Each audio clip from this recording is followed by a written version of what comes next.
Quels sont les 5 pires tue-l'amour qui repoussent les hommes?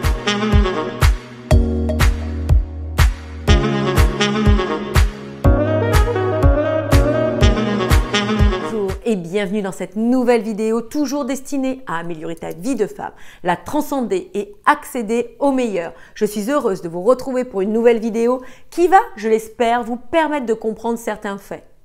À notre insu, nous avons des comportements qui repoussent les hommes, qui les font fuir. Et cela est terriblement dommageable car sans s'en rendre compte, on se coupe l'herbe sous le pied. On s'empêche de faire devenir une belle histoire, l'histoire que l'on est en train de vivre.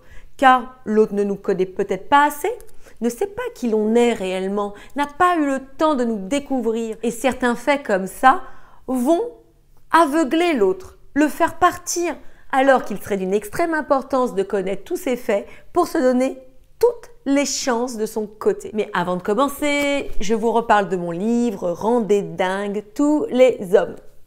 C'est un livre puissant. Pour celles qui tombent sur cette vidéo, qui ne me connaissent pas, c'est un livre où j'ai regroupé tous mes conseils dans à peu près 300 pages. C'est un livre qui est accessible à toutes car il se lit facilement, mais aussi il va vous permettre de devenir une femme qui aura la capacité à affronter sa vie amoureuse de manière sereine, d'être celle qu'elle a toujours voulu être, car vous allez comprendre quel est le chemin pour attirer à soi l'homme de sa vie, quel est le chemin pour devenir cette femme irrésistible et attractive.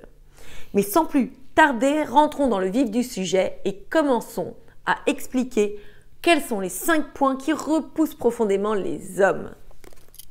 Premièrement, un comportement trop masculin. Lorsque je parle de masculinité, je ne parle pas de tous nos attributs extérieurs, que ce soit nos vêtements, où on a aisément, à l'heure actuelle, la possibilité de se mettre en valeur, de mettre de jolies robes, de mettre des talons, de se maquiller. Tout ça est accessible. Mais si, à l'intérieur de soi, nous pensons comme un homme, nous agissons comme un homme, ou encore nous avons trop d'énergie masculine, eh bien, l'autre le ressent et cela le repousse.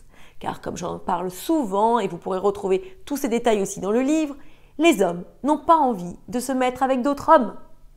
Ils ont envie de retrouver l'énergie féminine dont nous sommes toutes loties. Alors, il est d'une extrême importance de faire attention à ce fait. Deuxième point, être trop vulgaire. Certaines femmes ont évolué dans des milieux de garçons ou encore fréquentent des milieux masculins. Et ce qui fait que, comme ça, elles ont mimétisé, elles ont calqué certains faits des hommes. Pour être plus familières avec certains hommes, elles vont chahuter, utiliser leur langage ou alors utiliser des mots qui seront très vulgaires et ça fait fuir les hommes. Encore, ça peut être dans sa manière de s'habiller. Elle aura envie d'attirer les hommes, elle aura envie que les hommes la regardent et maladroitement, mettra des tenues trop sexy, trop aguicheuses, qui feront qu'on ne regardera plus que ça. Et ça tombera dans la vulgarité. Encore une fois, j'en reparle dans le livre, je parle de la manière d'attirer les hommes au-delà de notre apparence physique, au-delà de ce que l'on peut présenter de prime abord aux autres. Troisième point, être en insécurité constante. Nos insécurités, ce sont nos croyances, le fait que l'on croit par exemple que tous les hommes vont tôt ou tard nous trahir. C'est le fait de manquer de confiance en soi. Et à ce moment-là, vous n'êtes jamais sûr de vous. Vous ne savez jamais si vous faites bien ou si vous faites mal. Ou encore, être terriblement effrayé par le rejet ou l'abandon. Et ce qui fera que toutes ces caractéristiques-là vous tourneront trop vers l'autre, auront trop besoin de l'autre pour exister. Et ça aussi, ça les fait fuir. Quatrième point, parler de ses ex continuellement. Mon ex était comme ceci. Mon ex ne faisait pas ça. Ou encore des détails croustillants de vos relations sexuelles avec votre ex.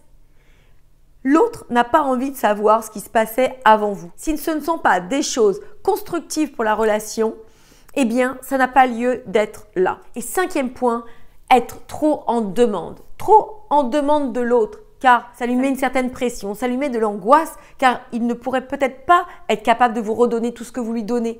Et là, je ne peux pas étayer dans cette vidéo tous ces détails. Mais lorsque vous êtes trop en demande par rapport à l'autre, eh bien c'est une pression qui est trop forte pour lui. Voilà, cette vidéo est terminée. Elle n'est pas exhaustive. Il peut y avoir certains autres points, certains autres traits de caractère. C'est pour cela, n'hésitez pas à venir vers moi pour une séance de coaching où on regardera en détail votre situation. Qu'est-ce qu'il faut que vous fassiez pour justement avoir cette réussite dans votre vie amoureuse. Toujours comme d'habitude, si mon travail vous plaît, si cela vous touche, si cela vous parle, likez la vidéo, partagez à une amie, une sœur, une collègue à qui elle pourrait servir.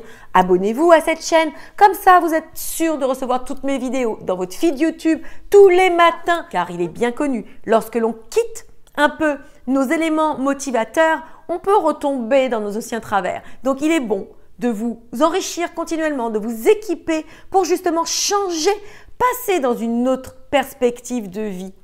Je vous embrasse, je vous envoie tout mon amour, je vous adore et je vous dis à bientôt, à demain pour une prochaine vidéo. Ciao!